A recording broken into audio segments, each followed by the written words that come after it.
Europe 1. Le journal de 6h, Maël Hassani, bonjour. Bonjour Thomas, bonjour à tous. La canicule se poursuit et gagne même du terrain. Aujourd'hui, 16 départements placés en alerte rouge sur la moitié sud du pays.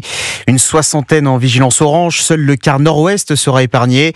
Les organismes, une nouvelle fois mis à rude épreuve après une journée d'hier marquée par plusieurs records historiques de chaleur. 41,6 degrés à Bordeaux, plus de 42 degrés à Angoulême et à Bergerac. À Roquefort, dans les Landes, il a aussi fait jusqu'à 42 degrés. Dans ces conditions extrêmes, les habitants sont contraints de s'adapter. Le reportage européen de Guillaume Dreschler. Dans ce village d'un peu moins de 2000 habitants, le thermomètre affiche 42 degrés à l'ombre. Là, on a le brumisateur et le ventilateur au bar, on est bien. Au café de la Paix de Roquefort, Pascal a choisi une place de choix. Sous le ventilateur. Là, ça fait 1 heure qu'on est là à peu près. Puis avec les chiens, ça se passe bien. Voilà. Eh ben, ils ont la gamelle d'eau, ils boivent tranquillement. Pendant que Tiki et César profitent aussi du brumisateur et du ventilateur, Natacha et Jean-Philippe viennent eux de faire une pause dans leur balade à moto. Ça ira encore mieux quand on sera arrivé. Ça se passe pas forcément bien, on est en moto, les gens pensent qu'on prend bien l'air, mais le bitume est super chaud, c'est une fournaise de dingue. Waouh, non, là il fait très chaud. Pas grand monde ne traîne dans les rues, la température ressentie est de 45 degrés selon Météo France. Mais près des arènes, les fêtes de Roquefort ce week-end se préparent. Eddy est en plein bricolage. On a monté le chapiteau qui va accueillir la taverne du rugby. On a de l'eau frais. Et de temps en temps, on va piocher dans la chambre froide. De l'eau ? Oui, de l'eau, voilà, de l'eau fraîche. Ouais. Ah oui, la bière, ça sera quand on aura terminé. À côté, les amis ont le regard rivé sur les températures annoncées pour le week-end de fête, avec de nouveau des pointes à 40 degrés. À Roquefort, Guillaume Dreschler pour Europe 1. Et avec cette chaleur accablante, les risques de feux de forêt sont démultipliés. 29 départements placés en alerte orange, principalement en Nouvelle-Aquitaine, en Occitanie et sur le pourtour méditerranéen. L'incendie qui s'est déclaré hier en fin d'après-midi dans le massif de la Double, dans le sud de la Charente, n'est toujours pas fixé, même si la progression est ralentie. Déjà 230 hectares de végétation parcourus, plus de 200 pompiers mobilisés, 700 personnes privées de courant dans 12 communes. Pas de reprise immédiate de la guerre commerciale entre les États-Unis et la Chine. La trêve actée en mai dernier entre les deux pays est prolongée de 90 jours, au moins jusqu'au 10 novembre prochain, annonce cette nuit de Donald Trump. Les droits de douane américains sur les produits chinois restent limités à 30%, tandis que Pékin maintient ses surtaxes sur les marchandises américaines à 10%. Il est 6h04, vous écoutez Europe 1 matin. Sur le front d'une toute autre guerre, celle en Ukraine, Donald Trump semble déterminé à mettre fin au combat à tout prix. Une rencontre décisive entre le président américain et son homologue russe Vladimir Poutine est prévue vendredi en Alaska. La présence de Volodymyr Zelensky n'est pas prévue à ce stade. Et hier, Antoine Bienvot, Donald Trump s'est montré très critique vis-à-vis du chef d'État ukrainien qui refuse de céder du territoire à Moscou. Oui, en conférence de presse hier, Donald Trump a à nouveau avancé l'idée d'un échange de territoire entre l'Ukraine et la Russie, comme le demande Moscou. Le président américain perçoit cette solution comme la seule issue possible au conflit, malgré, il faut le rappeler, la ferme opposition de Volodymyr Zelensky. Mais Donald Trump ne semble donc pas prendre en compte l'avis du président ukrainien et se dit même contrarié par son refus de céder du territoire à Moscou. Un exemple qui montre le peu d'estime qu'accorde Donald Trump aux Européens, selon Jean-Éric Brana, spécialiste de la politique américaine. La parole des Européens est largement dépréciée aujourd'hui.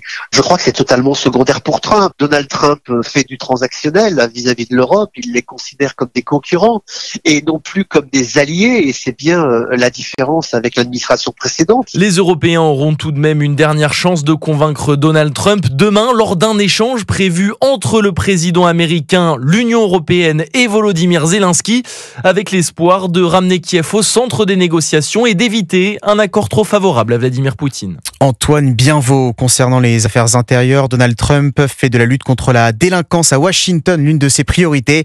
Le président américain annonce le déploiement de 800 militaires de la garde nationale pour, je cite, nettoyer la capitale fédérale, envahie selon lui par des gangs violents. La maire démocrate de Washington s'oppose à cette mesure qu'elle qualifie de troublante.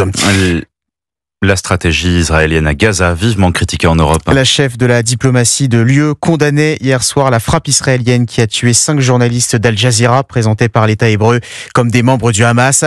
Et la prise de contrôle totale de l'enclave annoncée par Benjamin Netanyahou en fin de semaine dernière est également au cœur des critiques.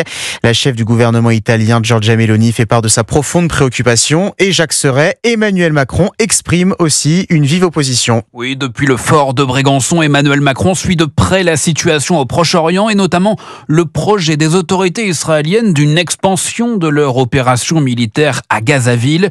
Cela constitue, je cite, un désastre annoncé d'une gravité sans précédent et une fuite en avant dans la guerre permanente, fustige le chef de l'État, qui considère que les otages israéliens et les populations de Gaza vont continuer d'être les premières victimes de cette stratégie. À la place, l'Élysée fait savoir qu'Emmanuel Macron propose la mise en place d'une mission de stabilisation sous mandat de l'ONU. Cette idée de coalition internationale est la priorité aux yeux du président, la seule voie crédible selon lui pour sortir d'une situation inacceptable pour les familles d'otages comme pour les Gazaouis. Reste que la validation de cette mission est loin d'être acquise. Pour voir le jour, elle devrait recevoir un mandat du Conseil de sécurité de l'ONU. Et les États-Unis, dotés d'un droit de veto, ne varient pas dans leur soutien à Israël. Jacques Serret du service politique d'Europe 1. Emmanuel Macron qui vient de promulguer la loi du plomb. Le texte adopté par le Parlement début juillet, censé faciliter le quotidien des agriculteurs, est publié aujourd'hui au journal officiel, mais sans l'article le plus controversé qui prévoyait la réintroduction de l'acétamiprid, un pesticide interdit en France, autorisé partout ailleurs en Europe. Cette mesure avait été censurée en fin de semaine dernière par le Conseil constitutionnel. Pas de vacances pour le Premier ministre qui planche toujours sur le prochain budget de l'État. François Bayrou a adressé le week-end dernier 2 courriers aux partenaires sociaux, 2 lettres de cadrage. L'une sur la suppression de 2 jours fériés et l'autre sur une future réforme de l'assurance chômage afin de dégager au moins 2 milliards d'euros d'économies par an, Aurélien Fleureau. Oui, et pour cela, le gouvernement entend jouer sur 2 critères. La durée minimale de travail requise pour avoir droit à des indemnités chômage et la période de référence pendant laquelle vous avez travaillé. À l'heure actuelle, la nouvelle convention stipule qu'il faut avoir travaillé au moins 6 mois au cours des 2 dernières années. Des critères qui pourraient donc évoluer, 7, 8, 9 mois de travail sur une durée plus courte, 20 mois peut-être.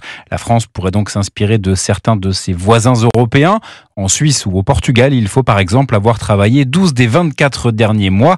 Objectif, inciter les allocataires à retrouver plus rapidement un emploi puisque la durée d'indemnisation serait automatiquement réduite. À la clé, entre 2 et 2,5 milliards d'économies par an pour désendetter l'Unédic, précise Matignon. Patronat et syndicats ont jusqu'au 15 novembre pour conclure la négociation souhaitée par l'exécutif. Aurélien Fleureau du service économie d'Europe 1.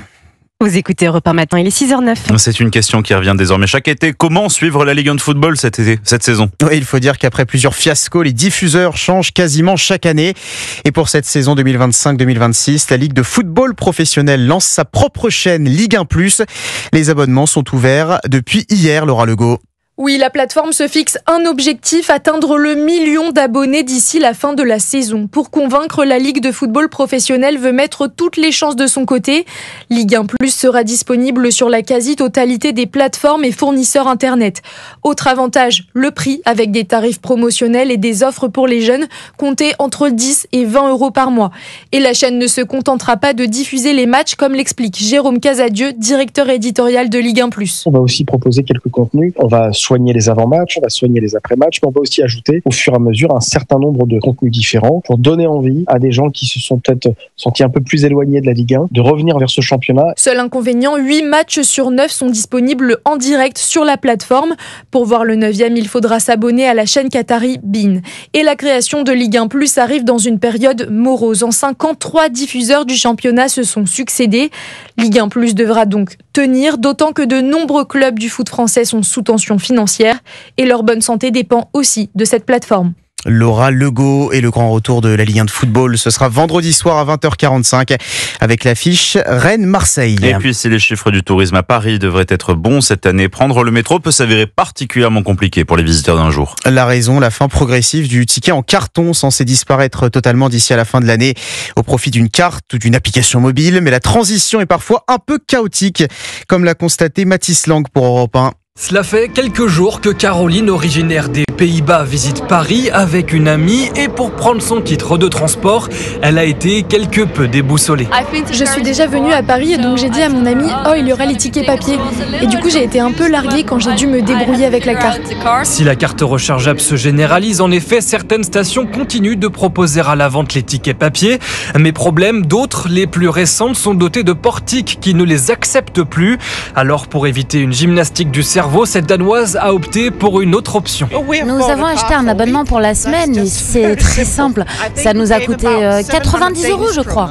Concernant la validation du titre, avec le téléphone qui tend elle aussi à se généraliser, Louis, venu d'Angleterre, approuve. C'est plus facile pour moi sur le téléphone avec l'application. Mais sa femme relativise.